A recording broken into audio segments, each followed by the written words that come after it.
Estimaciones, acá no está actualizada la cifra ahí, pero la más reciente es 24 puntos del PIB. O sea, INEGI lo que hizo fue generar una estimación en seguimiento a los acuerdos de la Plataforma de Acción de Beijing. Entonces tenemos ya una cifra oficial y esa estimación lo que hace es medir el tiempo que se dedica al cuidado y se genera un valor haciendo imputaciones, ¿no? de lo que costaría si ese trabajo de cuidados se hiciera en el mercado, si se pagara, ¿no? Entonces, bueno, esto es una cosa muy importante porque hace rato les decía, pues, ¿quién quiere, no? Pagar 24 puntos del PIB cuando pues ya las mujeres ya lo hacen gratis, ¿no? En su mayoría, ¿no? Mujeres lo hacen gratis, ¿no? Entre comillas. Pero también es una cifra que da una idea del espacio de oportunidad que tenemos los países para integrar la economía del cuidado como parte de la estrategia de desarrollo y en ese sentido, ¿no? Pues generar crecimiento económico que además va vinculado con bienestar. No es una cosa fácil, pero es una cosa que va a tener que suceder tarde o temprano, porque los gobiernos solitos están o sea, totalmente incapaces de suplir. Entonces hay que entrar todos los sectores, ¿no? Y bueno, esas diferencias de género, pues están mediadas por tener escuelas de tiempo completo, tener centros de cuidado infantil, tener cuidado de la salud, el trabajo que realizan las trabajadoras del hogar, por ejemplo, que representan 1 de cada 10 mujeres dentro de la fuerza laboral. Entonces, todas estas intercambios de género están mediados por esos factores. Pero si nos vamos a lo que son las políticas, esta gráfica, lo que tiene es la cobertura de guarderías, que ya no les decimos guarderías, pero todavía se siguen llamando guarderías. Hay que decirles estancias infantiles o centros de atención infantil, pero así se llama la prestación de guarderías, por eso dice ahí. Y esto se ve, ¿no? A lo largo de los deciles, fíjense cómo en la parte de abajo, ¿no? Pues prácticamente no hay cobertura, ¿no? Y inclusive los deciles 9 y 10 pues rondan el 26 al 30%. O sea, tampoco es que estamos así que digas, uy, qué bien, ¿no? En términos de cobertura de la seguridad social para el cuidado infantil. En términos de la participación laboral de las mujeres, ¿esto qué significa? Bueno, en una investigación que tenemos por ahí, publicada en Gender and Development, lo que hicimos fue utilizar varias fuentes de información, ¿no? Censales, encuestas, etcétera, y del Directorio Estadístico de Unidades Económicas. Y lo que identificamos fue que hay una asociación muy clara entre la presencia de este tipo de servicios y la participación laboral de las mujeres. Este análisis lo hicimos a nivel municipal y a nivel promedio lo que tenemos es que la presencia de centros de atención infantil tiene la capacidad de incrementar hasta en 10 puntos porcentuales la participación laboral de las mujeres, ¿no? Esto es pues muy importante, pero más importante es que el análisis de los datos lo que nos refleja es que entre los recortes de las políticas destinadas al cuidado infantil y la pandemia y todo lo que ha sucedido en los últimos años, la disponibilidad de centros de atención infantil ha reducido. Tan solo entre 2015 y 2020 hubo una reducción de 59% de los centros de atención privada, todo eso que funcionaba como estancias infantiles con un subsidio a la colegiatura de los pequeños, pues generó que 1 de cada 5 en el país, desapareciera, ¿no? Y esto, bueno, pues con las consecuencias, ¿no? Que tenemos. A nivel de economía del cuidado y de lo que significa esto en términos de presupuestos, ¿no? Nosotros hicimos esta estimación utilizando los datos de la cuenta satélite del trabajo remunerado y también el gasto destinado por el gobierno y los servicios privados, ¿no? que se proveen en materia de cuidados. Y lo que estimamos es que alrededor del 88% recae, ¿no? En términos de costo en los hogares, solamente, o sea, menos de 1% en el estado y alrededor de 10% en el mercado. Y ese anaranjado, ese 10%, es el segmento que tiene una capacidad de expansión para poder ayudar, ¿no?, a reducir, a redistribuir el trabajo que hoy por hoy recae en los hogares. Del lado derecho, pues ahí solamente se ve, ¿no?, un poco los montos, ¿no?, en pesos. Pero bueno, es para que se vea qué tan mal distribuidos estamos, ¿no? Entonces, ¿dónde estamos? Bueno, pues el cuidado, ¿no?, implica una serie de principios de corresponsabilidad. Hay una serie de principios plasmados en lo que se denominan las 5 R's del cuidado, que tienen que ver con reconocer, reducir, redistribuir, remunerar y representar las necesidades de cuidado en pues casi cualquier acción, ¿no?, que se realice. Ok. No. Y bueno, esto requiere de interacciones a nivel de las personas, de los hogares, la comunidad y el mercado y el Estado y sus instituciones, ¿no? Y todo esto conforma un entorno que puede ser habilitante o deshabilitante para la provisión del cuidado.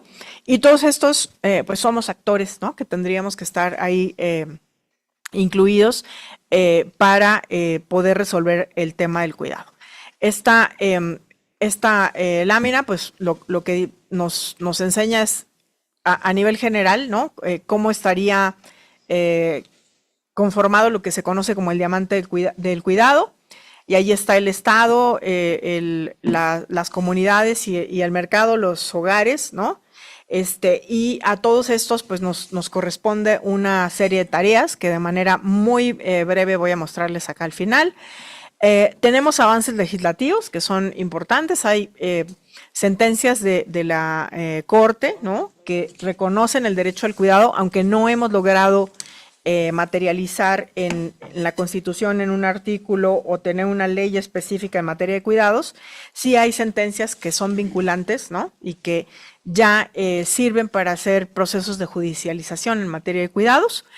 Y muy recientemente, esta vale la pena, ¿no?, mencionarla, la Corte Interamericana de Derechos Humanos, en respuesta a una solicitud de opinión consultiva que inició Argentina, pues ya se pronunció por declarar el derecho al cuidado como un derecho autónomo, ¿no? O sea, no como un derecho auxiliar para que tengas salud, un derecho auxiliar para que tengas educación, sino como un derecho autónomo al que en el marco de derechos humanos, pues todos tendríamos que tener acceso, pero además todos los estados estarían obligados a proveer este derecho, ¿no?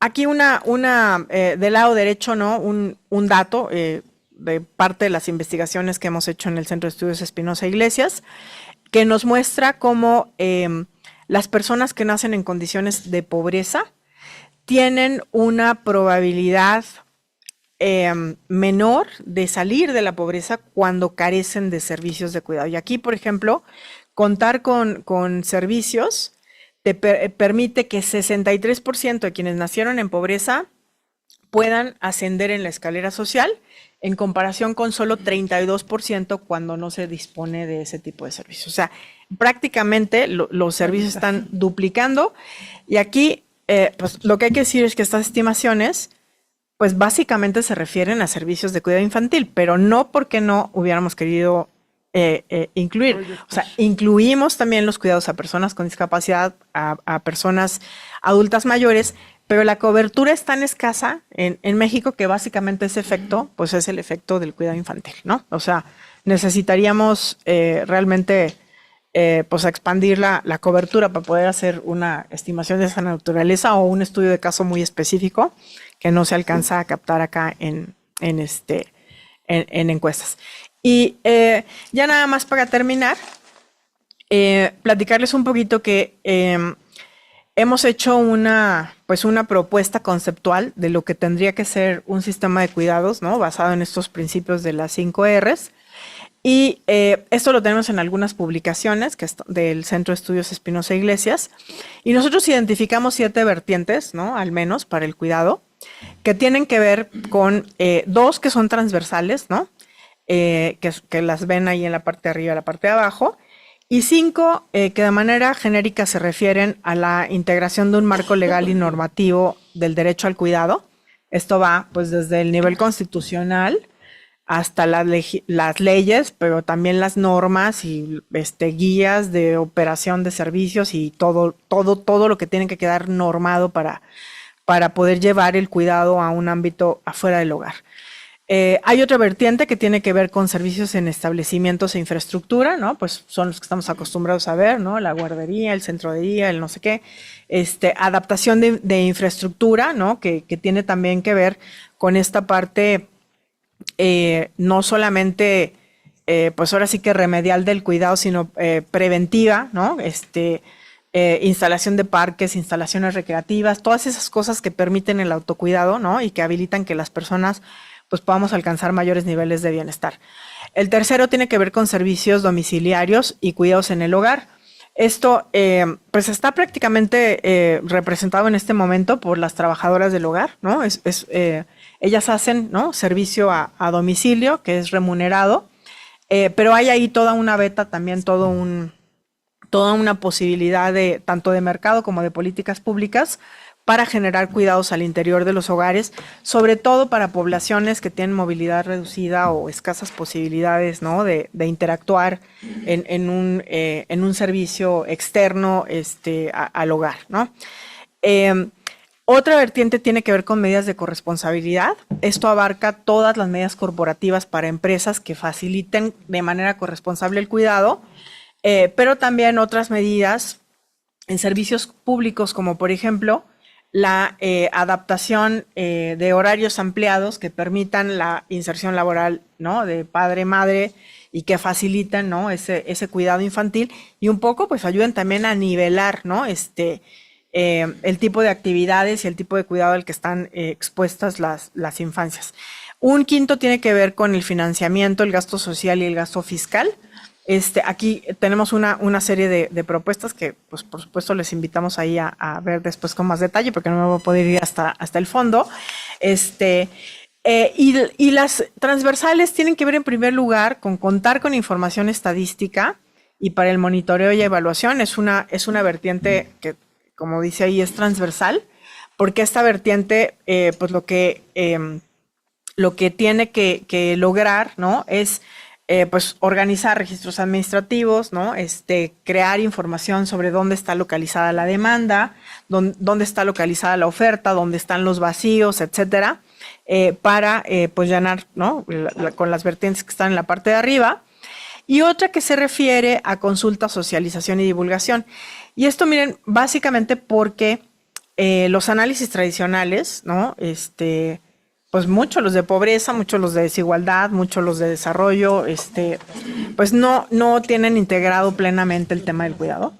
Y sobre todo las políticas públicas, casi a donde va uno, es muy común que cuando dices cuidados, pues te dicen, pero ¿qué cuidados paliativos? Pero no, o sea, cuidados, porque está tan normalizado que eso no existe como una cosa pública, ¿no?, que es necesario hacer socialización y divulgación de los conceptos para que esto después pues pueda permear en algo, en ir aterrizando, ¿no?, en las políticas.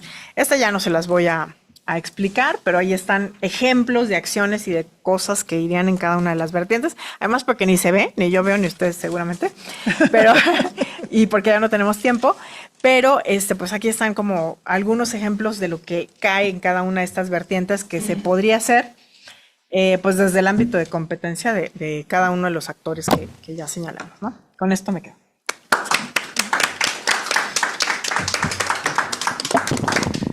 Muchísimas gracias, Mónica, por también esta magnífica presentación que realmente nos abre un panorama de enorme preocupación, igual que el que nos plantea Verónica. Antes de pasarle la palabra a Clarita, me gustaría mucho preguntarle a las dos si podemos distribuir entre los asociados las presentaciones, porque sí traen datos muy, muy interesantes y sí nos encantaría que pudiera ser. Pues voy a tener que cortarla porque yo traje muchas cosas, entonces. No te preocupes, o igual la podemos ver con calma, ¿no? Bueno, ahora le pasaría la palabra a Clarita. Por favor, para su primer comentario. Bueno, Para mí es realmente notable, a partir de lo expuesto por Verónica y Mónica, del avance y la reflexión que ha habido sobre estos temas. Y lo diría particularmente desde Beijing, donde a mí me tocó pelear en la conferencia el que se pudiera medir la aportación de las mujeres y la aportación del cuidado al Producto Interno Bruto, y me acuerdo que eran las mujeres del Caribe y las mujeres de la India que peleaban muchísimo por el reconocimiento del valor que aporta el cuidado. Esencialmente porque era una manera de reconocer el valor de ellas mismas. O sea, si no se valora la contribución que hacen, ellas son consideradas como elementos inservibles en la comunidad, ¿no? Entonces, me acuerdo mucho que las europeas fueron las más resistentes a hacer eso, porque decían, oye, que yo plante unas verduras en mi casa o haga una labor de tejido para mis nietos, eso se va a considerar como aporte al Producto Interno y me van a tener que pagar por eso. Y decían, no queremos entrar a ese tipo de cosas, y fueron totalmente opuestas. Gracias. Pero en fin, logramos de manera muy obscura que quedara incorporado. Ahora, me parece que el avance es fantástico, pero me parece que estamos en una época terrible.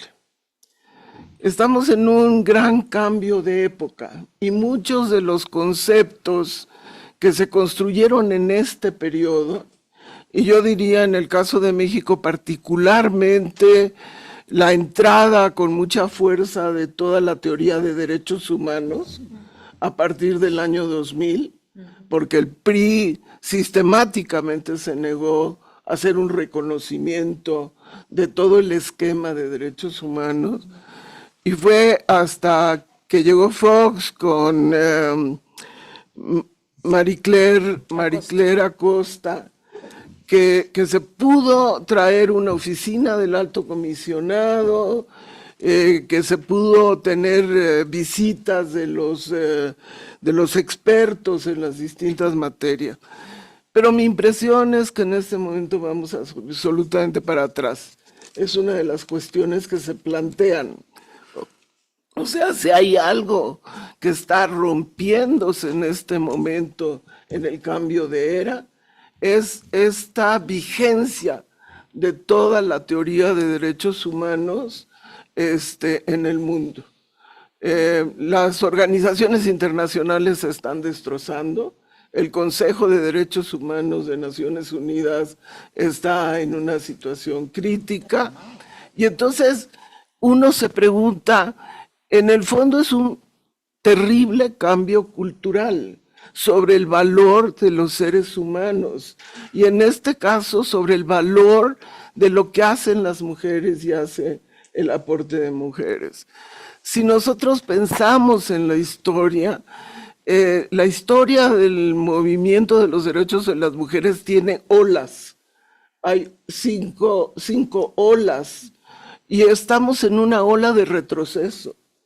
Este concepto de DEI, de diversidad, equity and inclusion, que adquirió una fuerza enorme, está echándose para atrás.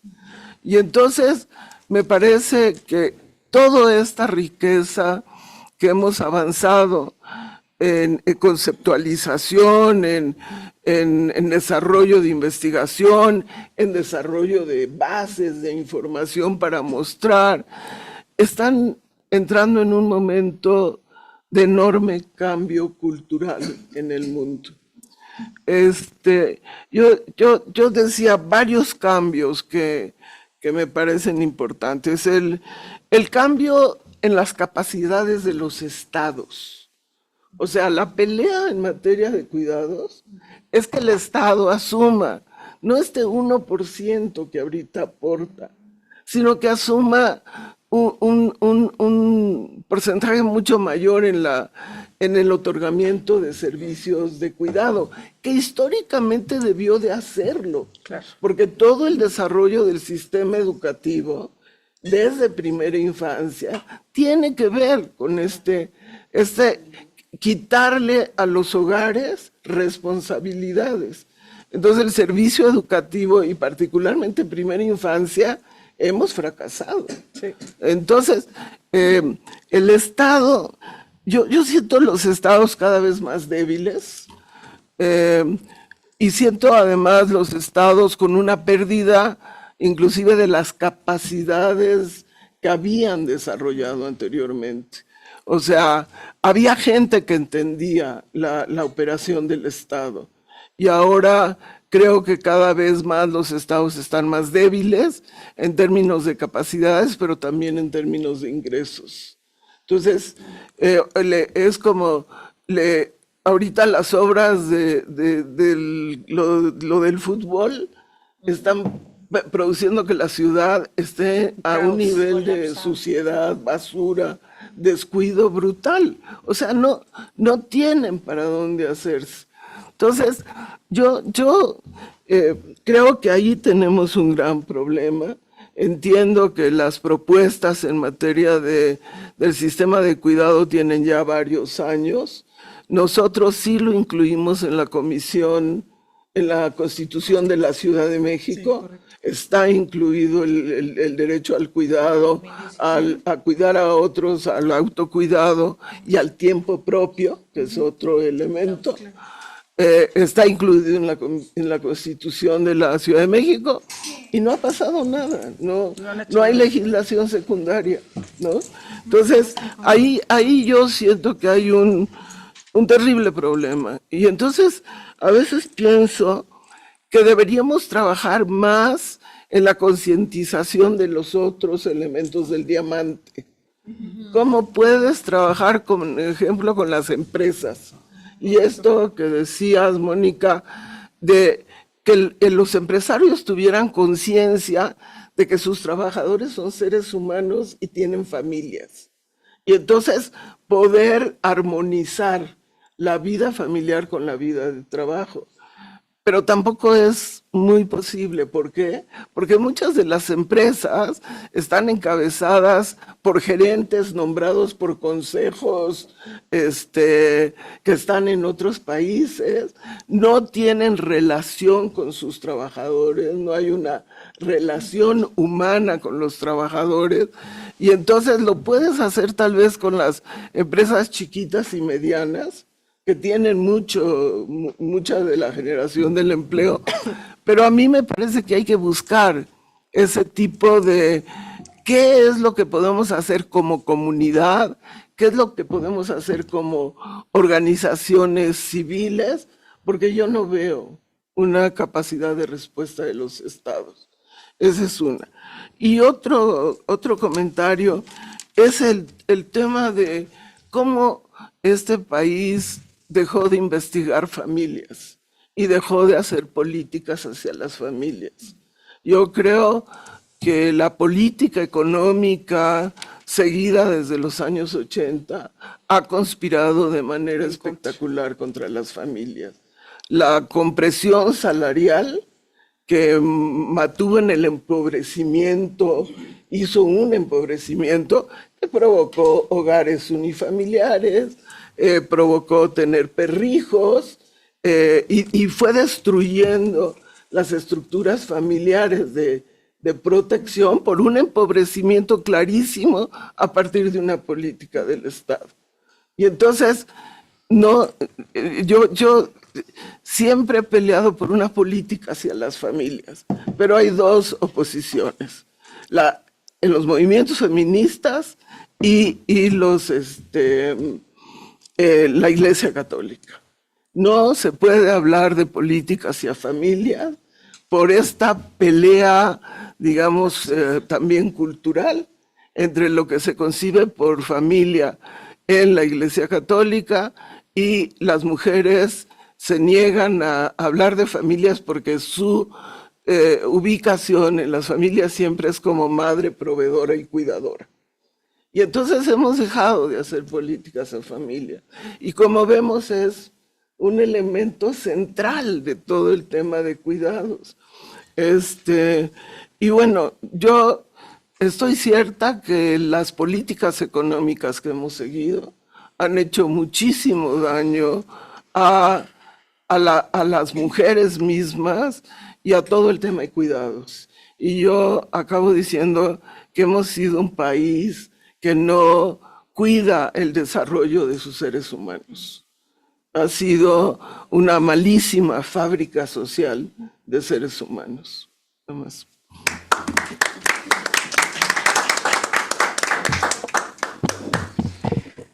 Muchísimas gracias, Clarita. Nos dejas todavía más preocupados, pero con toda la realidad que tenemos sobre la mesa. Manuel Ordorica, por favor, te paso el micrófono.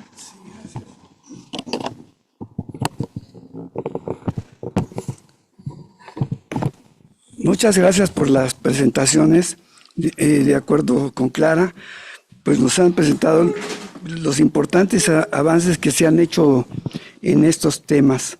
Yo me quisiera centrar en México, un poco desde mi campo demográfico y actuarial, y tocar un poquito de pensiones.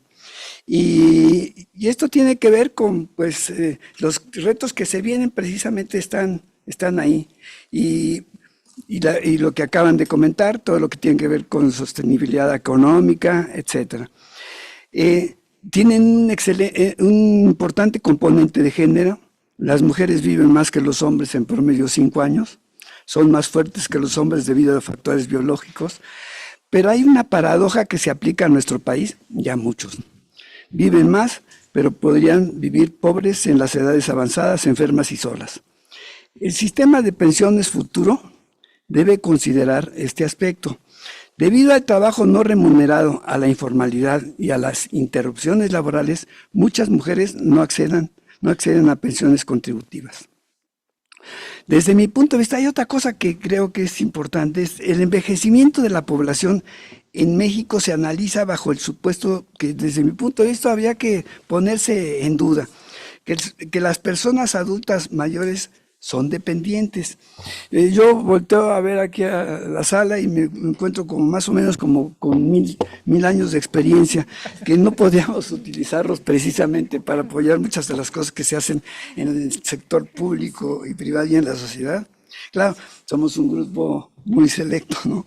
Pero eso me relaciona porque yo trabajé 10 años en el CONAPO y yo recuerdo que pues, hablábamos del bono demográfico y pues resulta que yo decía hace 10 años o más que ya resultó un pagaré y solamente creo que se fue utilizado en los discursos políticos sobre lo que se podría aprovechar en ese sentido. Desapareció porque disminuyó la población joven y se incrementó y se seguirá incrementando la población en edades avanzadas. En las proyecciones de población que ha hecho CONAPO, aquí con Víctor García, que es miembro del centro, pues hay cosas que hemos estado observando. Por ejemplo, la población de más de 65 años y más pensando en la vejez, pues pasó de 839,000 habitantes y hoy es de 12.12 millones, un aumento de 15 veces en 76 años. Esta va a seguir creciendo, va a duplicarse en los próximos 10 años. El tema de las pensiones, el tema de las pensiones del bienestar es un esfuerzo desde mi punto muy importante, pero tendrá una gran presión sobre el gasto. El modelo de trabajar, jubilarse y depender se vuelve difícil de sostener. La población de 65 años y más representará en 2 décadas la 1/5 parte de la población de México. ¿Caeremos acaso en la fábula japonesa del hijo que lleva a su padre anciano cargándolo en la espalda y llevándolo a la cima de la montaña para abandonarlo y dejarlo a su suerte? Aquí tenemos el ajusco. El padre va dejando semillas a lo largo del camino. El hijo le pregunta, ¿para qué las siembras? Ya no vas a regresar. Para que cuando regreses encuentres el camino. La podríamos adaptar para México siendo la mujer la que va en la espalda. El crecimiento acelerado de la población de 65 años y más implicará mayor gasto en salud. ¿De qué se mueren los adultos? infartos, diabetes, cáncer de pulmón, cáncer de mama, de próstata, de colon, entre otras enfermedades. Son enfermedades que cuestan mucho dinero en su atención. Además, atención que debe hacerse de forma continua. Necesitaremos más enfermeros y enfermeras. Las personas de 65 años y más pueden en promedio vivir alrededor de 20 años más. Los actuarios la llamamos la esperanza de vida temporaria. Esto se observa ya en Japón. Recordemos el caso de Jeanne Calment, mujer francesa que llegó a los 122 años. Decía que todo se lo debía a su aceite de oliva todos los días, a su jerez todos los días y a su chocolate todos los días. Es la campeona de la longevidad. Va a haber muchas cosas que van a pasar desde el punto de vista de la longevidad. Estamos hablando de personas de una esperanza de vida de 75 años en México, cuando ya Japón anda por encima de los 80, con niveles de longevidad muy superiores a los 100 años. Entonces, pues eso es un elemento que ya lo estamos observando. Y una cosa, de las 100 personas más longevas que hay en el mundo, de las 100 más longevas de 117 años y más, 95% son mujeres y 5% son hombres. O sea que todo se va a sentar por ahí. Entonces, hay que hacer algo. Desde el punto de vista de las pensiones hay que cambiar muchas cosas precisamente para tomar en cuenta ese aspecto. Aunque es una medida impopular, la edad de jubilación debería de incrementarse. Como en el Colmex la subimos a 70 años, la queríamos subir a 75 años, pero brincaron. Siempre que quiera el investigador o la investigadora. La mayor esperanza de vida al nacer de las mujeres se convierte en una ventaja y en una desventaja. Mayor probabilidad de viudez, menor pensión y menores ingresos acumulados. Las mujeres que no cotizan se vuelve el núcleo del problema, interrumpen su trabajo por maternidad, realizan trabajo no remunerado, se dedican al cuidado de otros y trabajan muchas en la informalidad. Otra gran paradoja, una mujer cuidadora de por vida, al final de su vida no tendrá en el futuro quien la cuide. La baja de la fecundidad lo explica. Estamos por debajo del reemplazo demográfico, menos de 2 hijos en promedio. En síntesis, una vejez con alta vulnerabilidad económica. ¿Quién va a cuidar si no va a haber quién? Entonces, pues aquí adelantito voy a comentar una cosa. En general, las pensiones en México son de cobertura limitada y montos insuficientes. Durante más tiempo, alrededor de 20 años, los que yo mencionaba, después de los 65 años, habrá más personas que recibirán pensión con menos trabajadores financiando el sistema. Eso sin considerar las no contributivas. 11 millones con pensión y de 3 a 4 millones que requieren cuidados. 11 millones con pensión y 3 a 4 millones que requieren cuidados. En 1977 se planteó en México una meta en el crecimiento demográfico. Dejaron de nacer 50 millones de personas por esta política, una de las mejores políticas sociales, exitosas del país en la historia. Los niveles de fecundidad antes de esa fecha eran muy altos. Los que nacieron en esa fecha, 1977, hoy tienen 49 años. En 16 años se podrían jubilar si siguen las reglas actuales. Esto quiere decir que la presión del envejecimiento de la economía se intensificará y durará hasta el 2042 de manera muy intensa. Después se irá reduciendo paulatinamente el problema demográfico que impacta las jubilaciones. Más años significa también más años con posibles limitaciones funcionales y mayor necesidad de cuidados. Será un cuidado no remunerado. Será un cuidado no remunerado de los familiares. Pero si no habrá hijos e hijas, ya sé, los robots y las robotas. Hay que pensar la vejez. Los adultos mayores también pueden trabajar y sobre todo dar ideas, asesorar, no solo en la academia, sino en otros campos. Seguro que no les va a pedir que integren las selecciones de fútbol femenil y la masculina. Aprovechar la experiencia, que es un recurso desaprovechado. Países como Japón y los países nórdicos promueven el empleo en la población mayor, integran tecnologías a los cuidados y hay apoyo público. No ven a los mayores como dependientes. Los riesgos en el futuro es que el sistema o los sistemas de pensiones pueden colapsar. Si nos endeudamos, el riesgo puede ser grave en los próximos, ya lo dije, 10 años. Es necesario tener un sistema de evaluación continua de las pensiones del bienestar, tener proyecciones de población actualizadas.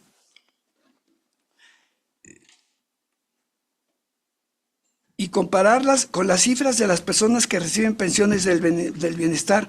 Hoy es un trabajo difícil de hacer, o sea, esas comparaciones entre las proyecciones de población de CONAPO, las proyecciones de las estimaciones del INEGI y luego las poblaciones del bienestar, tienen poca diferencia. Hay un poquito más de población del bienestar que de población.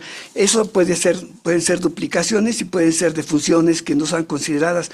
Pero cuando uno se mete a nivel de entidad federativa, las diferencias son impresionantes. Ahí uno ve Oaxaca, ve Jalisco, Veracruz. Entonces hay que hacer una evaluación continua de los números, cosa que no hacemos. Entonces urge hacer este tipo de trabajo. Finalmente, quiero mencionar que tenemos una ley de población de 1974 no actualizada, 52 años de vieja. Los componentes demográficos han cambiado mucho. Esa ley se hizo cuando la tasa de crecimiento demográfico era muy elevada. Hoy la situación es muy distinta. Un número de hijos y de hijas por debajo de 2. Ya hay borradores de la nueva ley, pero no la aprueban. No la aprueban. Parecería que se debe al tema de la interrupción del embarazo, del aborto. O sea que estamos como hace 52 años. Así estamos, que no hay que tocar el aborto porque yo trabajaba en el CONAPO, porque si usted lo toca, lo corro. Entonces, en esas situaciones. Entonces, son algunas de mis preocupaciones. Y finalmente, con la cuestión de los cuidados, pues yo veo que leyendo lo que se ha hecho al respecto, que ha sido mucho, veo que hay muchas políticas dispersas, múltiples instituciones, y lo que se debe es intentar crear un sistema de cuidados. Veo que de las cosas que han funcionado muy bien, pues tiene que ver con la pensión del bienestar, pero la pensión del bienestar no es todo, y yo creo que es nos las hemos jugado con que el tema es dar dinero, y yo creo que por ahí es una cuestión que a lo mejor valdría la pena discutir. Y de acuerdo con Clara, el tema de la familia, pues el tema de la familia es un tema que ya se dejó de lado y ha sido clave. Lo vemos también con lo que está pasando en la violencia y los que se inscriben a trabajar en el narco, jóvenes muy sicarios. Exactamente, entonces pues ese es un tema que vale la pena que lo retomemos. Gracias.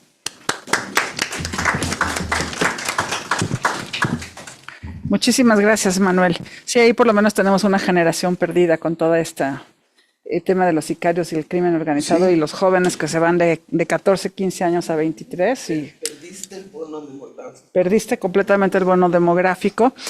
Antes de abrir la discusión, quisiera preguntarle a Fidelia. Fidelia es alumna del doctorado aquí en el Colegio de México y tiene un trabajo muy interesante tanto en el tema de familias como en el tema de cuidados.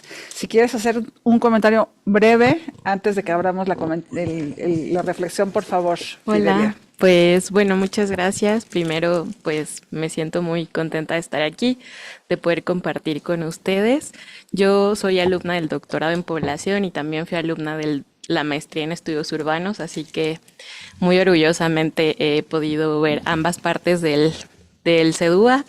Y bueno, un poco mi tema de tesis precisamente analiza cómo los procesos de cuidado en las familias para las personas mayores provocan dos tipos de movilidades, ¿no? Una que tiene que ver con procesos de movilidad residencial, que suelen ser procesos muy abruptos, justamente retomando a una investigadora mexicana que es Leticia Robles, que ha hecho mucha investigación en en temas gerontológicos y bueno, ella habla de cómo estos procesos son abruptos y precisamente tienen que ver con que las familias, principalmente las familias de recursos escasos, no tenemos las posibilidades de planear cómo va a ser la vejez. Nuestra vejez y la vejez de nuestros padres y de nuestros abuelos, como, bueno, desde una perspectiva demográfica eso mete en tensiones a las generaciones que cuidan y a la cantidad de personas mayores que se tienen que cuidar, y cómo el hecho de que, bueno, las familias pasan su etapa de vida joven teniendo que resolver otras emergencias económicas, les impide poder tener buenas estrategias para cuidar en la vejez, lo que además se suma a una escasez de servicios de cuidado a largo plazo, ¿no? Que justamente yo tuve también la posibilidad de colaborar aquí con la doctora Landy Sánchez, que es mi directora de tesis, y trabajamos en el proyecto del mapa de cuidados. Así que hicimos un mapeo a nivel nacional de cómo es la infraestructura de cuidados para las personas mayores, para las infancias y para las personas con discapacidad.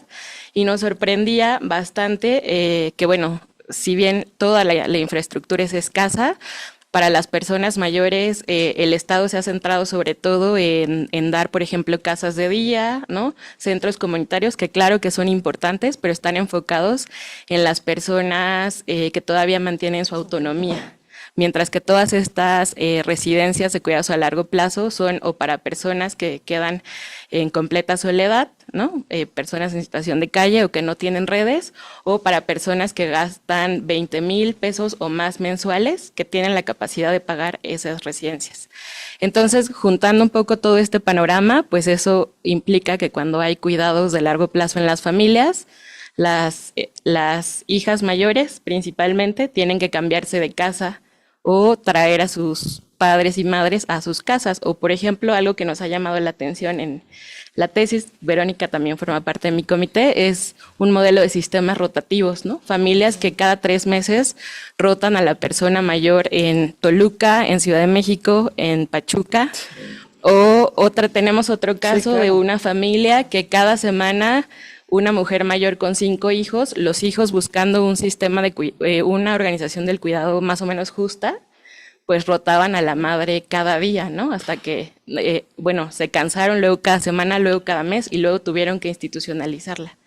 Entonces, bueno, un poco la idea de incluir a la movilidad en esta tesis tenía que ver con entender cómo, ante la ausencia del Estado, de las políticas y una oferta privada muy segmentada, las familias tienen que moverse mucho en el día a día o de una casa a otra. Y justamente algo que ya comentaba la doctora Clara, nos llamaba la atención como el enfoque de las familias está pues muy poco estudiado en los últimos años, cuando algo que pues Verónica y yo hemos visto en los últimos años es que hablar de envejecimiento no es solo hablar de quienes tienen 60 años o más, ¿no? Es decir, yo en mi familia ya experimento el envejecimiento de mis padres y de mis abuelos, y esa precisamente es la interdependencia del cuidado y del envejecimiento. A ustedes. ¿Prendió? Gracias. Perfecto. Pues gracias por las presentaciones y por los comentarios. Yo sí quería como llamar la atención, yo no soy del área de demografía, pero soy del área urbana, y lo que estoy trabajando es el problema de la vivienda. Y entonces lo que encuentro es justamente la dificultad que hay que se siga midiendo todo esto a través de los hogares, porque me parece fundamental retomar la cuestión de la familia. Yo hice entrevistas en los sectores populares, en colonias construidas irregularmente, y encuentro que 1 de cada 4 predios tiene más de una vivienda, y allá hay hasta 4 generaciones viviendo. Sí, claro. Entonces esto no es una cuestión solamente de la estructura del hogar, porque aparentemente los hijos se van, pero no, los hijos se quedan en el predio y hay hasta 4 generaciones, ¿no? Y entonces este sistema de cuidados empieza a adquirir, no era mi objetivo estudiarlo, pero empieza a adquirir sentido cuando empiezo a ver que como diría González de la Rocha, lo de los recursos de la pobreza y la pobreza de recursos, ¿no? Entonces esta situación de que las bisabuelas se quedan cuidando a las nietas efectivamente salen de la actividad de la educación y entonces no logran desarrollarse. Entonces este doble cuidado, por un lado, las nietas pagando la sobrevivencia de las abuelas y de las bisabuelas, y por otro lado las abuelas cuidando a las hijas con muchísimos problemas de rodillas, yo sí creo que hay un problema, aquí lo que sí encuentro es un problema de condiciones muy difíciles para las mujeres, porque fueron mujeres que trabajaron toda la vida y además son colonias populares en donde para subir a una de las viviendas tienen que bajarlas o tienen que sacarlas o tienen que dejarlas ahí sorprendiendo. Entonces me parece que esto de la política de la familia es fundamental, ¿no? O sea, como que pensar en este sistema de cuidados de manera intergeneracional, eso me parece lógico. Y esta cosa que tú mencionabas, Verónica, de la interseccionalidad, ¿no? O sea, la vivienda es un elemento fundamental que permite esto. Entonces, lo que encuentro también es que a través de la familia se ha dejado otra situación que es cómo acceder a la familia fuera del mercado. Y la única forma de acceder fuera del mercado, porque el Estado no responde, es a través de los lazos de parentesco. Pero ¿en qué condiciones se transfiere al recurso de la vivienda? Entonces me parecía que, pues me hizo pensar mucho. Yo les agradezco mucho porque me hacen darme cuenta que tiene sentido lo que estoy viendo y lo que estoy analizando, ¿no? Entonces esto de vincular, y la otra cosa que me parece fundamental era lo que tú comentabas, Mónica, sobre las sentencias que son vinculantes, ¿no? Eso me parece fundamental, cómo se puede avanzar en esto de la jurisprudencia. Es algo que como que tenemos separado del asunto los académicos en muchas ocasiones y que cada vez es más fundamental darnos cuenta la temporalidad que tienen unos procesos y otros. Yo coincido con Clara en que una cosa es que vemos el problema y otra cosa es en qué medida lo podemos legislar y poner en acción, ¿no? Entonces como que tenemos un desplazamiento de temporalidades allí que son pues muy importantes para la reflexión. Muchísimas gracias, me ha ayudado mucho. No, muchísimas gracias a ti, Clara. Vamos ahora con Julieta y después con Rosa María, por favor. Primero felicitar. Espera un momentito. Te llega el micrófono. Ya está prendido. Bueno, pero quiero felicitar por la carrera que ha construido nuestra exalumna, pero ya colega distinguida, ¿sí? Es muy satisfactorio que hayas salido de acá del colegio y que hayas hecho lo que has hecho, Verónica. Yo lo que quiero nada más recordar es que la importancia del colegio también está en haber empezado esos análisis generacionales desde los 70, que fue lo que nos permitieron las encuestas que se empezaron a hacer. Clarita estaba en el colegio cuando empezamos a tener encuestas que con información individual para las mujeres y no solamente información censal o de registro civil. Esto nos dio unas posibilidades que son las que estamos recogiendo y han recogido muchos investigadores. Ahora, esto ha sido un gran avance metodológico para estudiar. Ahora, estamos en un problema que es, de todo lo que se ha dicho, todo es sumamente relevante y hay que ver por dónde entrarle a todo esto, y son muchas las formas para abordarlo.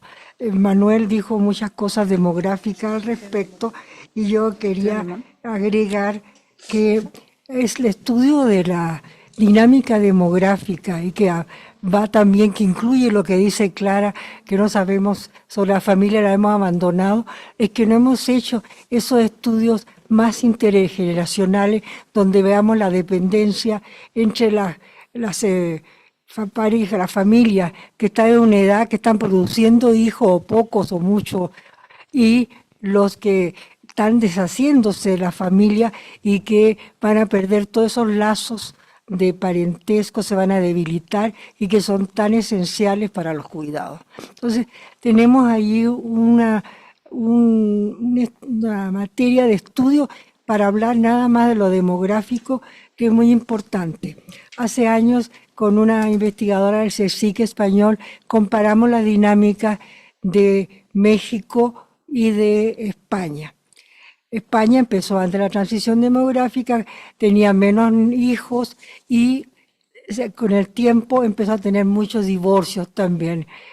Esta dinámica que parece extraña que se meta en esta discusión es muy fundamental, porque lo que vimos es que México, con un modelo de nupcialidad, digamos, de matrimonio temprano, de un número hasta esas generaciones que estudiamos bastante grande de hijos, tenía mucho más potencial para cuidar que España, porque España tenía desde hace mucho poca fecundidad. Claro. Entonces, con un matrimonio tardío, lo que termina haciéndose es que se interceptan los cuidados de las hijas con lo de los propios hijos y de los padres. Entonces ahí tenemos un problema muy grande, sobre todo esa población de abuelos de los niños no está en buenas condiciones de salud para poder ejercer ese rol que en España sí está funcionando hasta cierto punto, pero acá pues sabemos las limitaciones y todo lo que ya se ha dicho, ¿no? Ana Cabré. Entonces, bueno, yo hice un trabajo que presenté en Cuba, Verónica, sobre ese tema y cuánto tiempo estaban, después de enviudar las mujeres, cuánto tiempo estaban solas y cómo esa cantidad de años aumenta con la esperanza de vida y porque hay una diferencia de edad entre los cónyuges que hace que se aumente el número de años, no solamente por la diferencia entre las esperanzas de vida, ¿no? Entonces tenemos ahí algo que hay que volver a retomar el problema como un conjunto, no solamente hablar del envejecimiento, que ha tenido un éxito tremendo en la cantidad de estudios de la gente y los grupos que estudian y las perspectivas de distintos lados que se hacen, ¿no? Bueno, no quiero tomar más tiempo, pero sí me pareció interesante también las interferencias intergeneracionales que apunté y lo que dice Manuel, que también forma parte de esas interferencias intergeneracionales, que son la acumulación de capital humano, de conocimiento, que no se están tomando en cuenta. Por eso digo que es un problema muy amplio y que estamos empezando, yo creo, bueno, no empezando porque yo cuando estudié en París, estudié un año envejecimiento. Llegué a México y me dijeron, pues aquí no hay problema de eso, ¿qué vamos a estudiar? ¿Qué vas a ponerte a estudiar envejecimiento si aquí lo que tenemos son muchos hijos? Bueno, entonces, pero lo de las pensiones diferenciadas según el tipo de actividad laboral era algo que planteaba Sobí a fines de los 60, para decirle desde cuándo se estudia el tema. Bueno, gracias, Julieta. Rosa María y después Herminia, por favor. Bien. Gracias a Verónica, a Mónica, a Clarita y a Manuel, porque realmente todo lo que dijeron está articulado, todo tiene que estar presente en algún tipo de solución. Yo quisiera comenzar tomando la idea de Clara, o sea, definitivamente, perdón, de Clara, no de Clarita. Ajá. La vivienda de verdad es fundamental en esta ciudad, pero sabemos que en todo el país tenemos una precariedad sobre todo en las zonas más pobres, o en el centro histórico, en donde una persona de tercera edad acaba quedándose encerrada en su vivienda por el resto de su vida, porque no puede bajar las escaleras para subir y bajar todos los días. Acabamos de escuchar una noticia, no sé si la vieron ustedes, pero verdaderamente aterradora, y son cosas que en la televisión, pero pasan y no se retienen.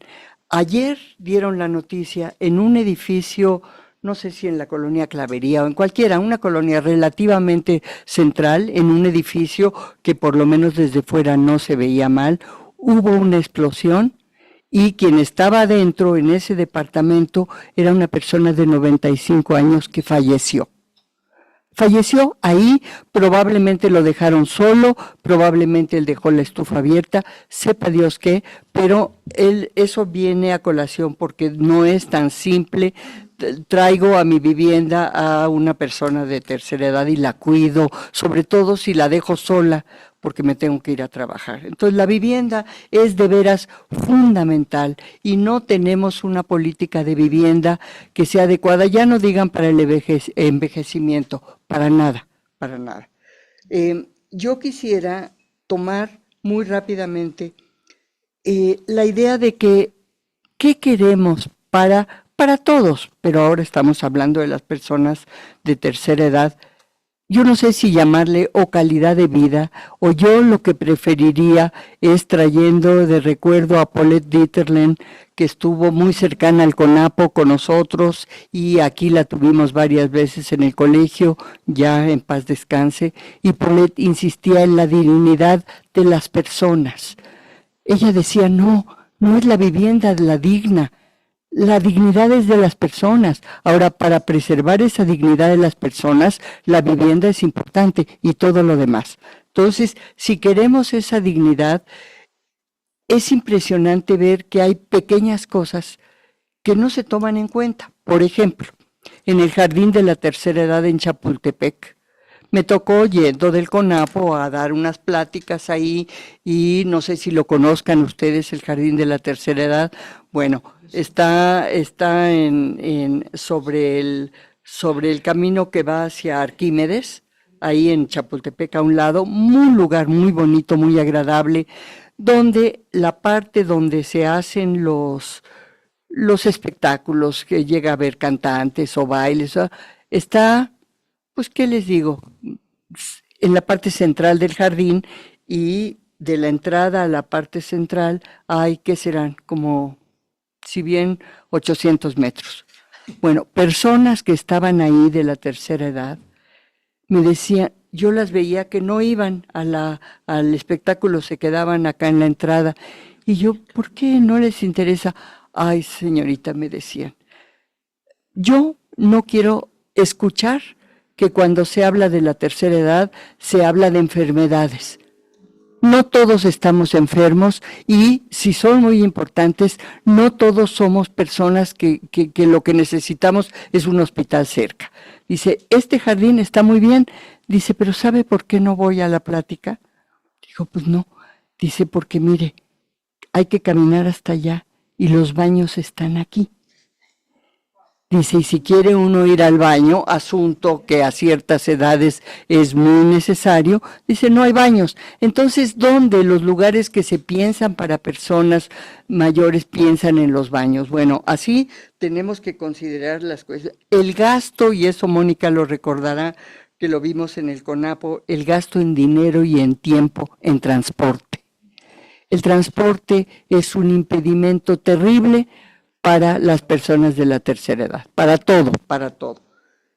Y por último, yo no sé si me parece que es muy importante buscar qué experiencias exitosas, sin quererlas calcar, ¿verdad? Pero ver qué experiencias exitosas o al contrario, qué experiencias deplorables ha habido en otros países, porque finalmente el asunto de decisiones de política pues tiene mucho que ver con saber bien qué puede pasar y cómo puede pasar.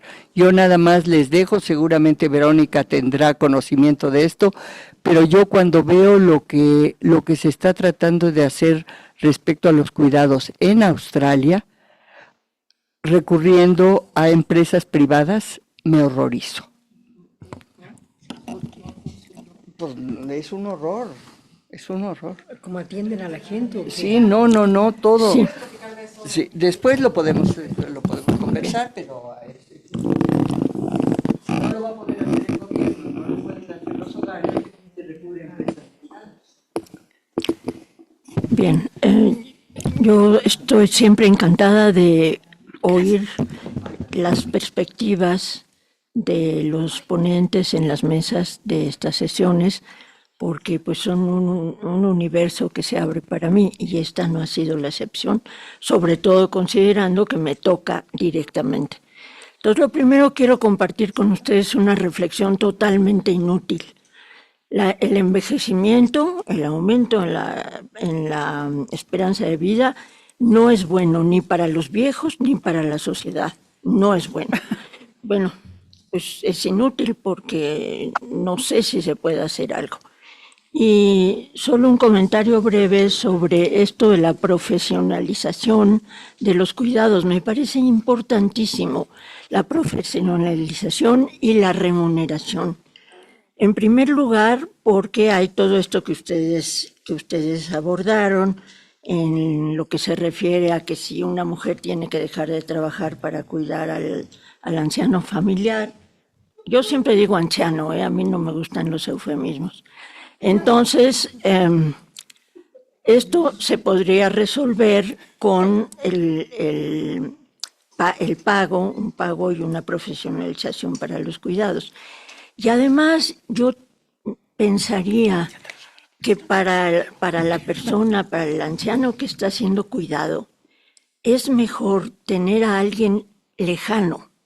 Es decir, hay cosas que no llegaría a decir indignas, pero feas, ¿no? Cambiar el pañal, acompañarlo al baño, bajarle el pantalón.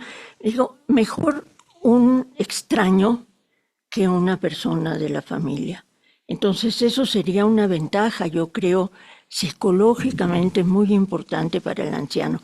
Y la familia, a lo que se tiene que dedicar y concentrar, es a darle afecto al anciano, cariño, que es, ahora sí entro en mi campo, fundamental para evitar el envejecimiento cerebral. Entonces yo creo que si se separan esas dos cosas, el anciano estaría más contento. Y ahora una pregunta, ¿que no hay un programa de gobierno, creo que en la Ciudad de México, en donde hay visitas a las casas de los ancianos para ver qué necesitan? No está funcionando. Le dieron publicidad, eso sí, pero no sé si está funcionando. Bueno, muchas gracias. Gracias, Herminia. Bueno, pues ahora si les parece, ya no hay ningún otro comentario, pregunta, duda, queja, ¿no? Kirsten. A ver, Rubén, adelante. Déjame, te paso este micrófono.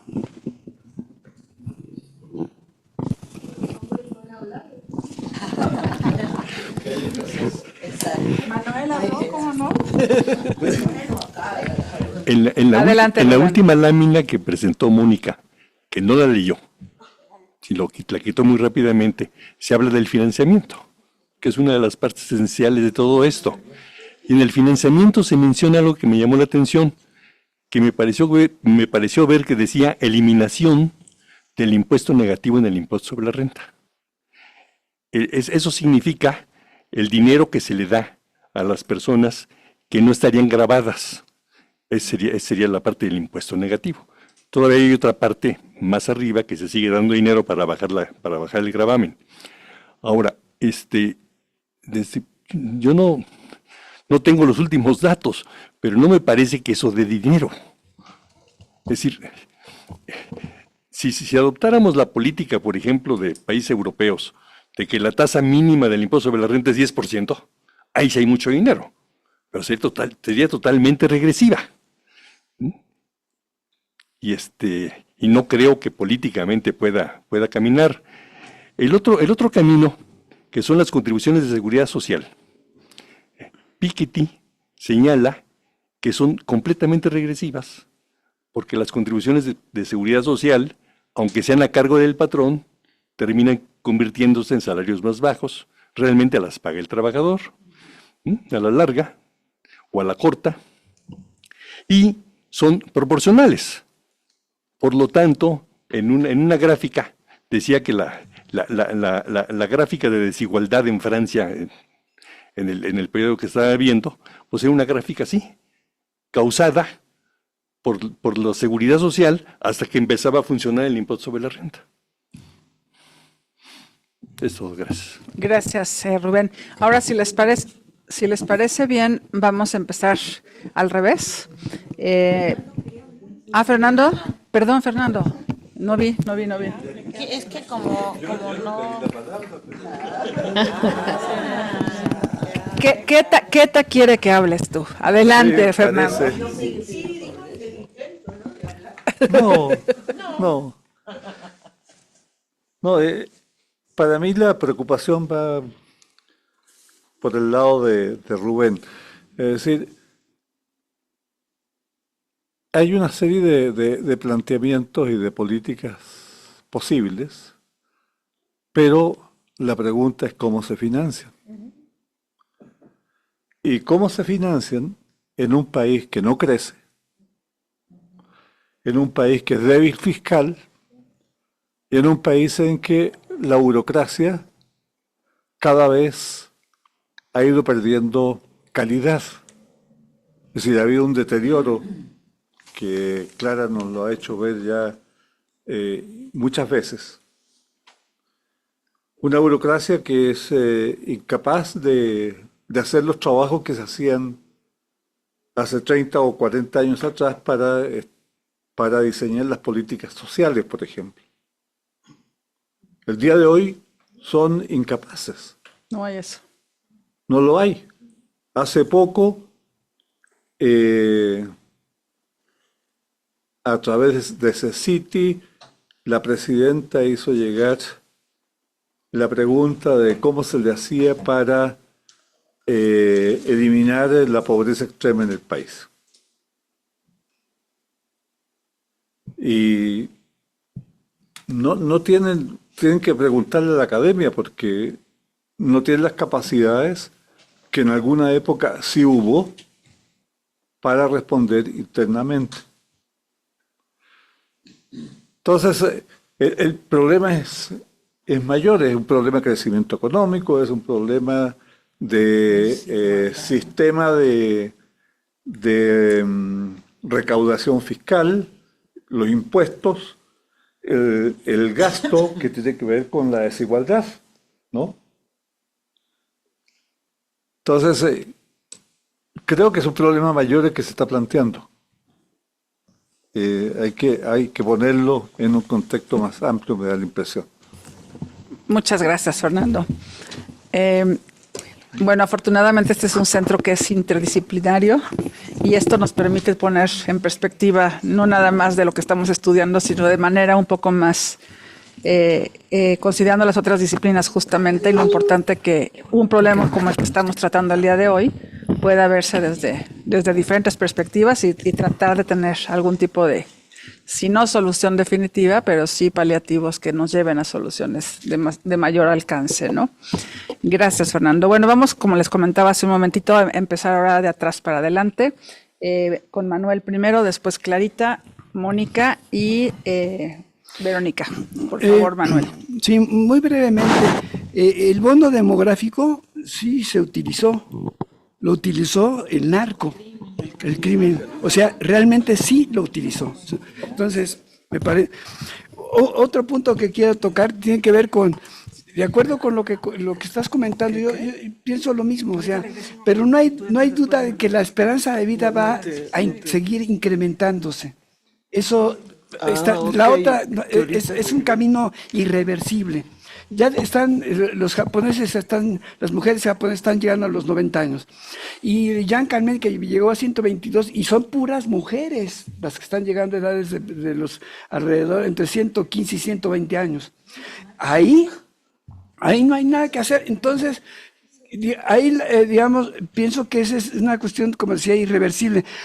Yo no le estamos apuntando mucho a la cuestión tecnológica, pero los japoneses sí le están apuntando a la cuestión tecnológica. Acuérdense de Musk. Musk dijo, Japón va a desaparecer porque pues, no están llegando, están muy por debajo del reemplazo poblacional. Y bueno, ya están tomando medidas. Claro, no pueden tomar las medidas de las familias porque pues, no tienen hijos, pero sí están adoptando las políticas relacionadas con la tecnología. Pero eso en México está pasando. Ya nuestros hijos, nuestros nietos, ya no quieren tener hijos, ni hijas, perrijos, alguien dijo por ahí, ¿no? Y bueno, pues para mí, pues básicamente, ¿qué? Gatijos. Bueno, pues eso me parece que, y de las cuestiones de cuidados, veo que hay muchas acciones, pero veo que no hay relación entre ellas.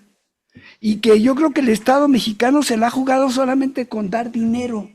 Ese es el punto. Y dar dinero, pues qué bueno, pero resulta que no está teniendo un efecto precisamente para lo que estamos precisamente observando. Entonces hay que hacer algo un poco, por eso digo la gente pensante, pues que dé ideas alrededor de este punto. Dinero no va a funcionar. Ya yo escuchaba a un sicario que decía, yo pues, sí, me parece muy bien que me den todos los apoyos para ir a estudiar y todo eso, pero pues tomo también lo que me está dando el gobierno. O sea, con eso puedo utilizar ese dinero para poderme movilizar. Pues, claro, o sea, definitivamente yo creo que ese no es un camino. Bueno, yo ahí lo dejo. Bueno, sí, sigo yo. Sí. Yo quería tocar lo de Clara, lo de vivienda, igual que Rosa María. El tema del desarrollo urbano en general ha sido un desastre. O sea, las viviendas que tú comentabas de un predio donde luego hacían otra casita o hacían otro piso y tenían el conjunto de miembros de familia cercanos, es imposible ya en las ciudades. Y en el desarrollo de las vivienderas fue terrible. O sea, tú revisas el tipo de viviendas que construyeron, eran 2 cuartos, uno sobre otro, pegado a otras casas de ese tipo. O sea, no hay extensión territorial en donde la familia pueda irse ajustando a los cambios del tamaño y de la estructura de las familias. Y el otro tema que a mí me llama mucho la atención siempre es que la expansión territorial de las ciudades es mucho mayor que el crecimiento de su población. Y entonces los jóvenes se van a las orillas, los viejos se quedan en el centro. Y entonces los tiempos de traslado para poder encontrarse las familias y los amigos se están volviendo un problema. A mí me costó cruzar Ciudad Juárez una vez 3 horas, solo cruzar la ciudad. Entonces ahí también eso está provocando rupturas de tejido social y de acciones de interacción y cuidado de las personas mayores. Yo creo que el desarrollo urbano, y esto es un poco del tipo que yo decía, tenemos que hablar con otros agentes, no necesariamente el gobierno. O sea, todo el tiempo estamos pidiendo que el gobierno haga políticas, que el Congreso haga leyes que no se llevan a la práctica, etcétera. Entonces, ¿por qué no concientizamos a los vivienderos? Claro, es la economía criminal, ¿no? Al final, pero tienen que ganar dinero. Y en ese sentido, yo recuerdo que en Buenos Aires hubo alguna alcaldesa que hizo desarrollos interesantes para la vivienda de adultos mayores. Por ejemplo, edificios en donde vivían los adultos, pero con salas para recibir a los jóvenes, para sentarse a comer, para platicar. Ese tipo de soluciones en términos de vivienda a mí me parecen muy interesantes, pero yo coincido con Fernando, o sea, ¿de dónde? Claro. ¿De dónde? O sea, y por eso digo, tenemos que pensar en hablarle a otras gentes y hacerlos conscientes del efecto que sus acciones tienen sobre la vida de la sociedad. Y esos son los empresarios. Afortunadamente está Medina Mora ahora en el Consejo Coordinador Empresarial y él habla de desarrollo inclusivo, ¿sí? Que es pensar en la gente cuando creces, cuando generas empresas, etcétera. Entonces, y la otra es, Herminia dice que, bueno, nos preocupamos por extender el número de años de vida, pero no nos preocupamos por la calidad de esa vida. Y entonces Herminia dice, mejor terminémosla más pronto. ¿Para qué extendemos si hay sufrimiento? Y eso, yo creo que ahí, en tecnología, y toda esta cosa de la robótica, yo no sé, pero a lo mejor, pero siempre está la necesidad de la cercanía y del afecto, eso Sin duda. es fundamental, perdón. Gracias, Clarita. Mónica, por favor. Sí, pues muchas gracias por los comentarios.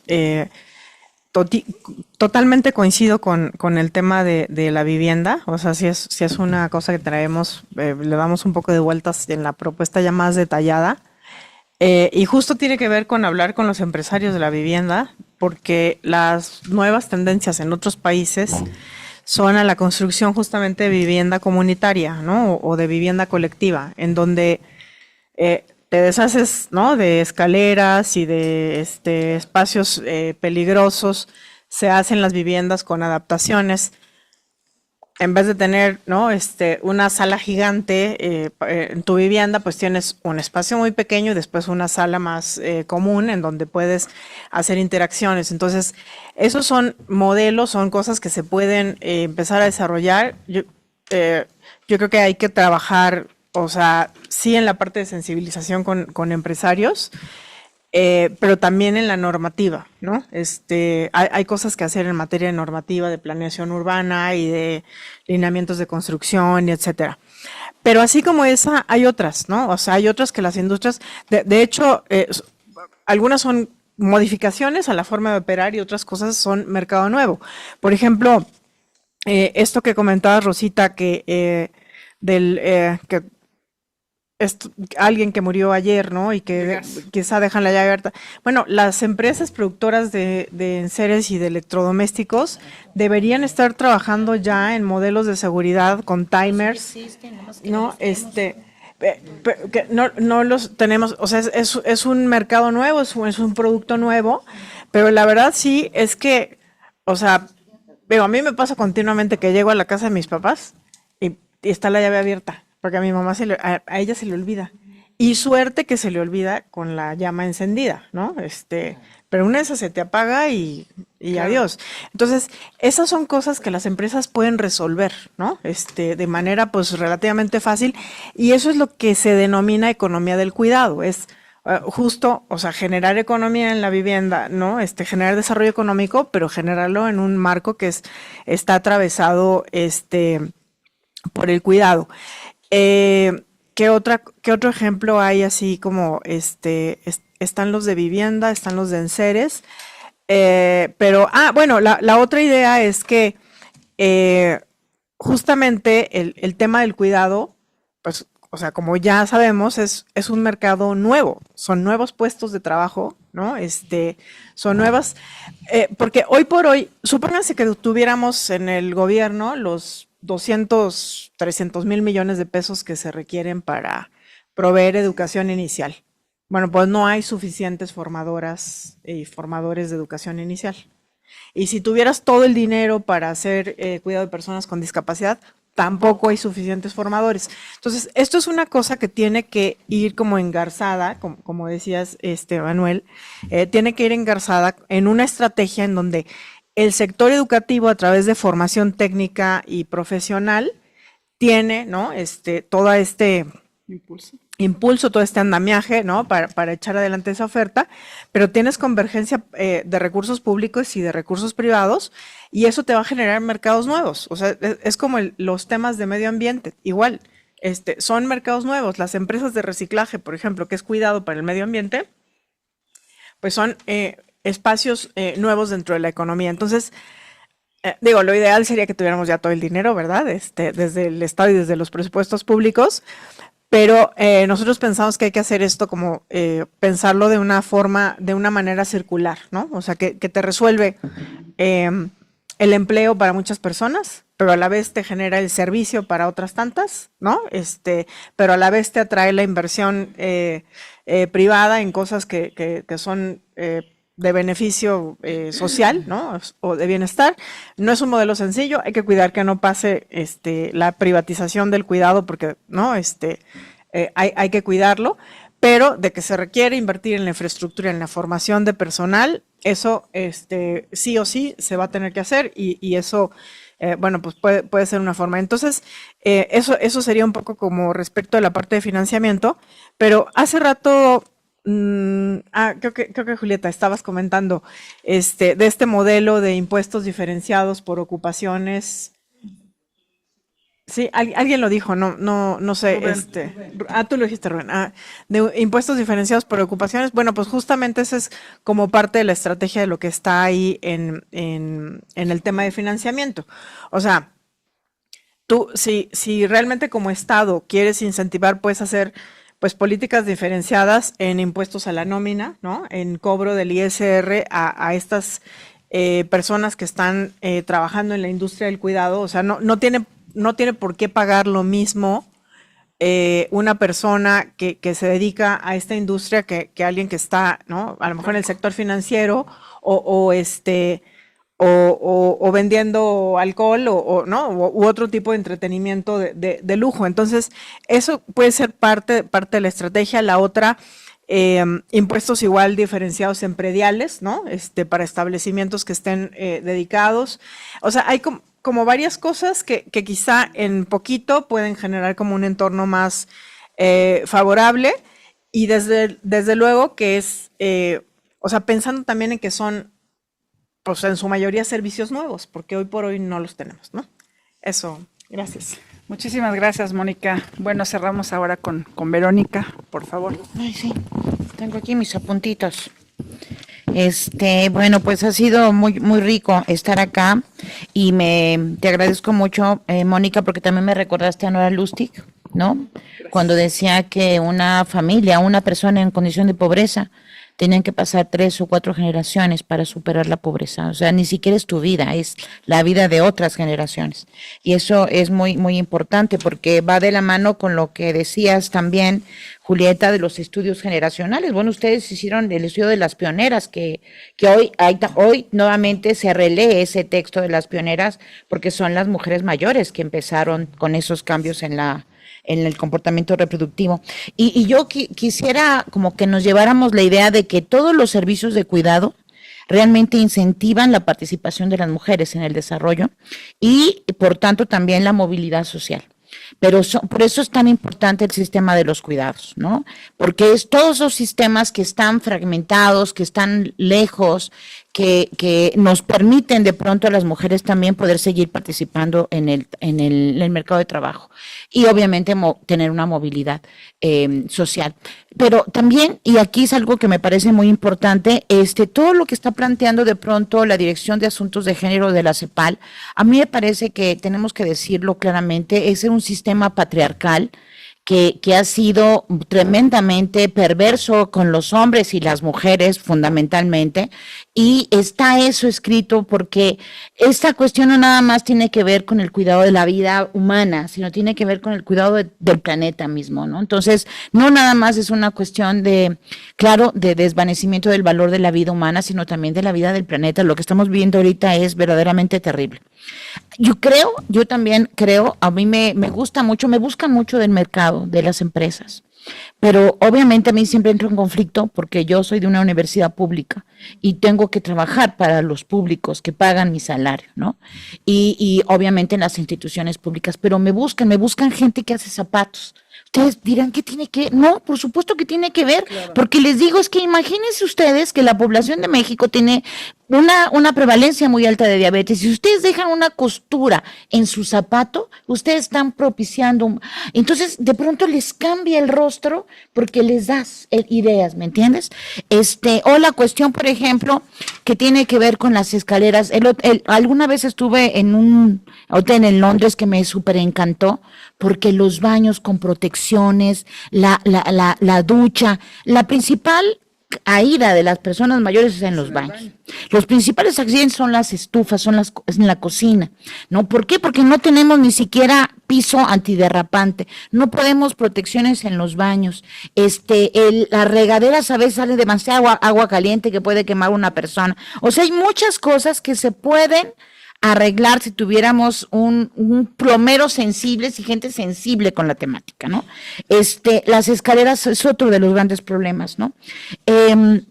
Y claro, eso es pensar en la vivienda, es pensar en el hogar también, pensar en esa visión también intergeneracional, porque también los niños también sufren accidentes, ¿no?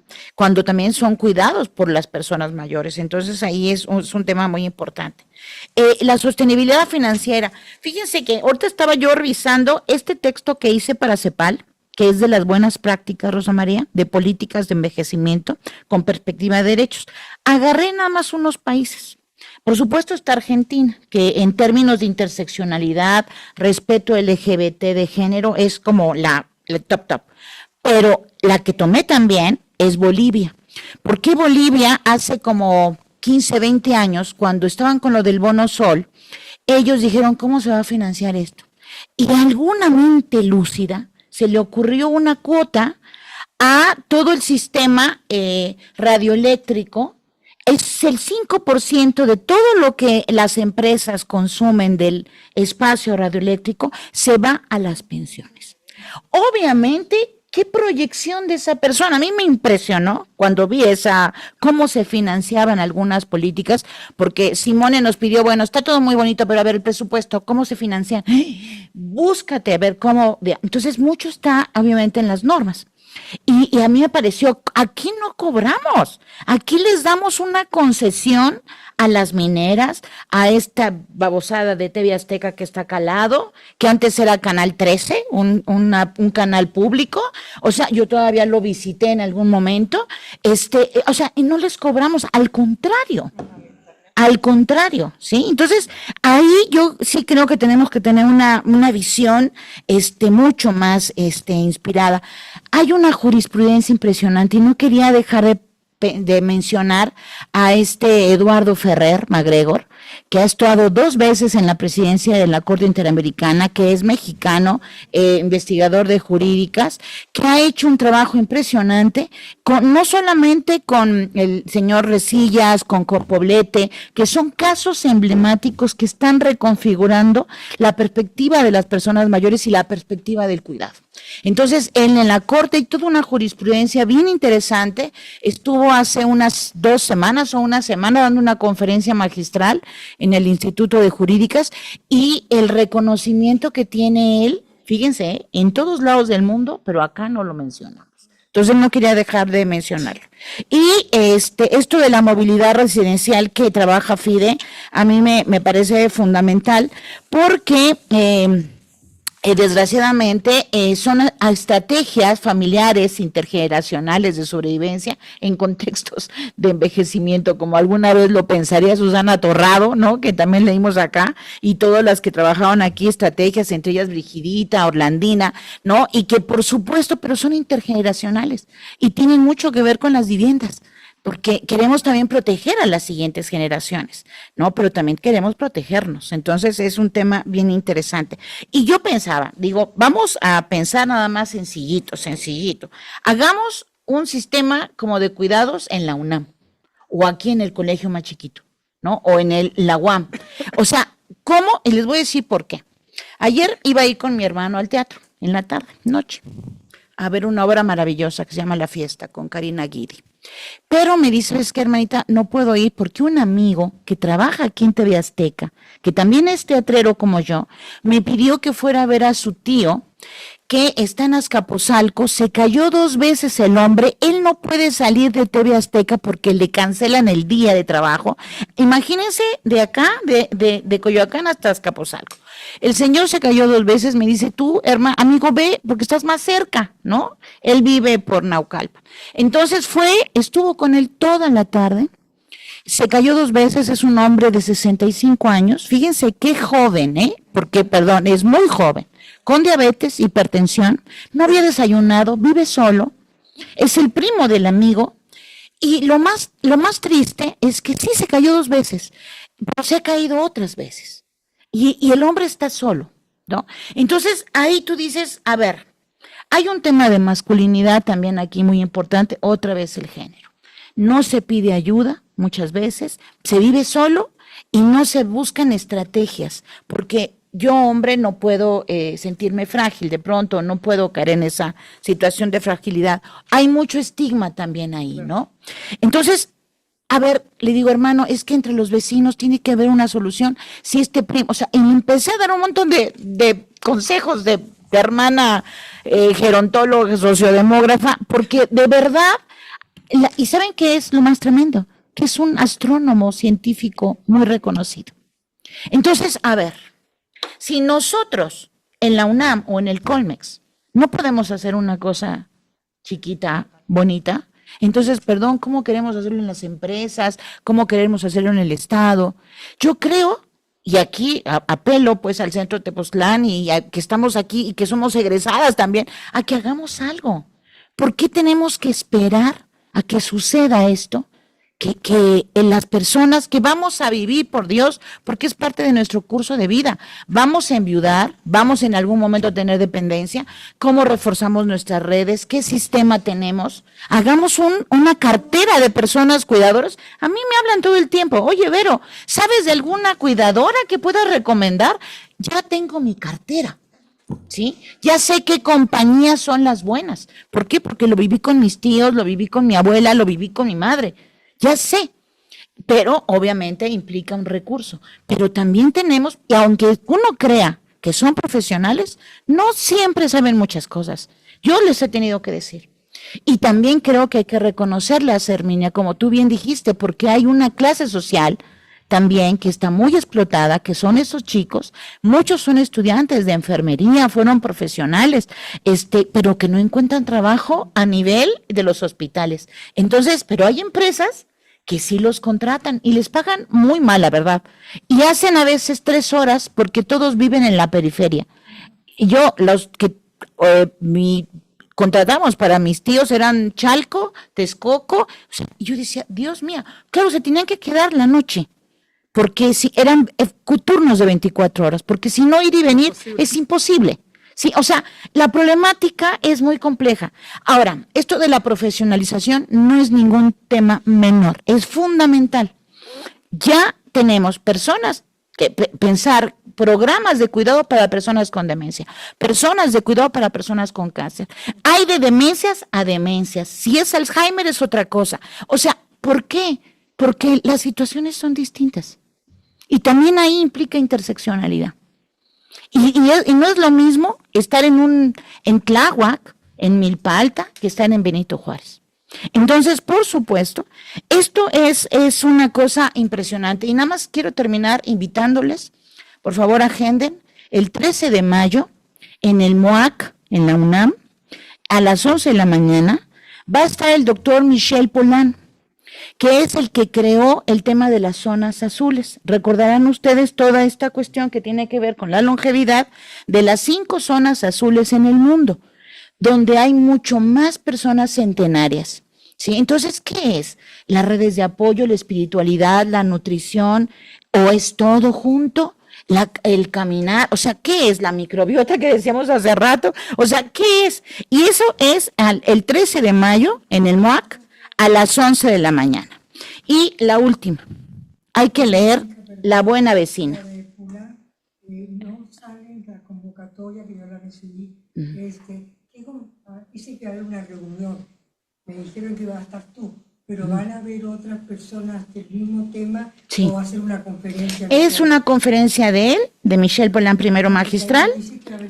Ajá, va a estar él dando una conferencia con traductor y todo el asunto, y luego vamos a tener una mesa redonda que voy a coordinar con él para crear un debate con los especialistas que tengo del SUYEF, de la UNAM, en distintos temas vinculados a ver qué podemos rescatar de las zonas azules que sirvan a nuestro país, a América Latina, ya sobre todo a nuestro país. Y ojalá pudieran leer La Buena Vecina de Doris Lessing. No, buenísimo, sí. Es buenísimo, buenísimo porque aborda las emociones, los procesos de la soledad, la mujer sola, la cuestión del asco, la cuestión de la reciprocidad, la solidaridad y empatía entre mujeres y entre generaciones. Y todo un servicios que creo que son necesarios y que yo de pronto ayer me acordé por este señor, porque es que necesita tener una red vecinal. Si el hombre vive solo, es tan joven, es tan brillante, ¿cómo podemos tener trayectorias de tanto descuido? Eso no podemos tenerlo. Y bueno, pues esto era todo. Pues muchísimas gracias, felicidades a las dos presentadoras y por supuesto Clarita y Manuel, que estuvieron excelentes sus comentarios. Me encantó, realmente nos dejan pensando muchas cosas, obviamente muchas preocupaciones, como mencionaba con lo de Clara hace rato. Vámonos a comer al Cardenal. Nada más dedicar un momentito a las posibilidades tecnológicas. Lo que dijo Mónica me pareció fantástico. Yo vivo sola, he quemado muchos guisos, pero se me han desbaratado 2 casos hasta que el niño llegó a la computadora. Entonces, esa cosa es importantísima. Tengo este reloj que, bueno, no está en la clase. Espérame tantito, Herminia. Espera un segundín, porque es muy importante eso.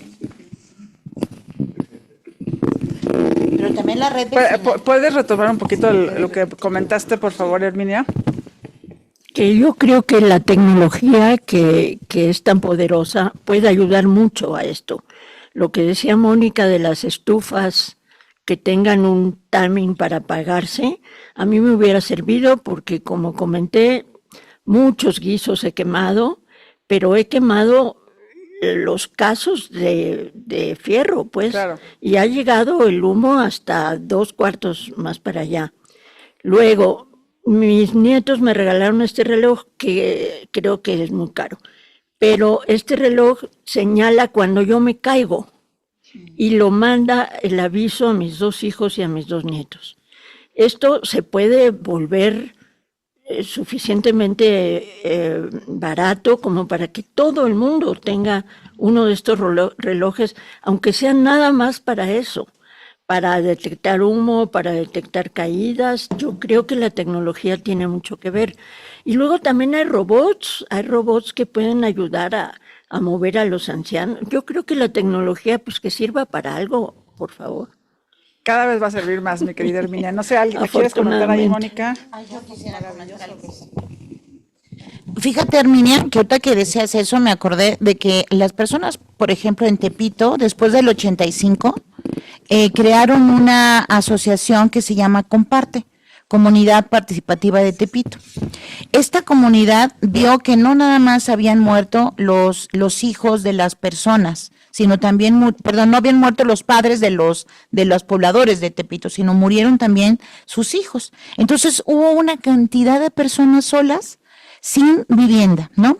Lo que hicieron fue contratar a los vecinos cercanos. Por ejemplo, si ella vive cerca de mí, la contrataba esta Comparte para que checara si en el día estaba bien, si abría sus ventanas, si no había algo que oliera raro, ¿sí? También lo que hizo Comparte fue contratar a la cocina cercana para que la persona no tuviera que cocinar y fuera a comer todos los días. O sea, a ver, sí, la tecnología es fundamental, pero hay zonas de pobreza donde eso no va a llegar, ¿sí? Entonces necesitamos articular y activar lo que siempre hemos activado en América Latina, que es la solidaridad y la empatía. Entonces, eso existe y están con tus vecinas a los lados y todo mundo se puede. También hay botones de emergencia, también hay celulares con alguna llamada, pero no va a llegar a todos lados. Julieta, por favor. Mira, yo nada más quería apuntar a un tema que no se ha tratado, y es la municipalidad, el rol de la alcaldía. Yo creo que esa cercanía que tienen con la población tendría que funcionar, y uno lo ve en otros lugares que sí funciona, y son los que se encargan incluso de mandar gente que vaya a ver a las personas solas, ¿no? Entonces, creo que aquí hay una cuestión de diseño sobre cómo funcionan estas estructuras gubernamentales que deben también revisarse. Gracias, Julieta. ¿Algún otro comentario? Yo solamente quiero... Espérame tantito.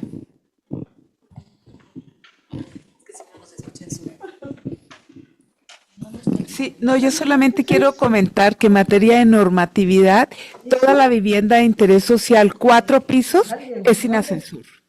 Entonces, ahí tenemos un problema serio, porque por un lado tenemos la producción de vivienda a través de la herencia, digamos, no de la herencia, pero que no va por el mercado, que es de los sectores populares, que allí no entra el Estado. Pero por otro lado, tenemos la normatividad de los sectores sociales, que son 4 pisos sin ascensor. Entonces eso es un problema serio porque está condicionado por el costo económico. Entonces yo sí creo que es una cuestión que tiene que ver con la política, no solamente con los promotores, sino qué parte de la producción de viviendas se puede subsidiar por el Estado en función de los cuidados y del envejecimiento. Gracias.